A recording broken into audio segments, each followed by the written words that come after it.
தமிழர் ஆட்சி பார்த்துட்டு இருக்க எல்லாருக்குமே வணக்கம். சீமான் அவர்கள் சமீபத்தில் நிறைய தலைவர்கள், தமிழ் தேசிய தலைவர்கள் சீமானை சுத்தி இருந்தாங்க அப்படின்றது ஒன்று இருக்கு. தேர்தல் வரும்போது அந்தந்த தலைவர்கள் அவங்கவுங்க வேலையை பார்க்க போயிடுறாங்க, அங்கங்க கூட்டணி மாறி போயிடுறாங்க அப்படின்றது நமக்கு கிளியரா தெரிஞ்சுது.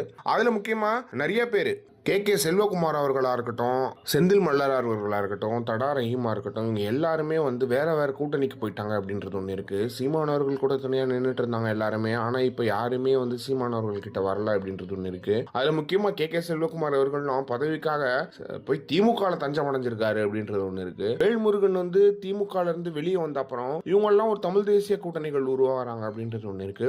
தமிழ் தேசியமா சீமானோட எல்லாம் ஸ்ட்ராங்கா பேச ஆளு கிடையாது. ஆனா அவரை எதிர்த்து இவங்க ஒரு தமிழ் தேசிய கூட்டணி எதுக்கு அமைக்கிறாங்க அப்படின்றது ரொம்ப கிளியரா தெரியல. ஆனா ஒரு வகையில சந்தோஷமா இருக்கு. ரொம்ப நாளா திமுக அதிமுக அப்படின்னு இருந்த இடத்துல இப்ப தமிழ் தேசியத்தை ரெண்டு பேர் நின்று ரெண்டு பேர் சண்டை போட்டது ரொம்ப நல்லா இருக்கு அப்படின்றது ஒண்ணு இருக்கு.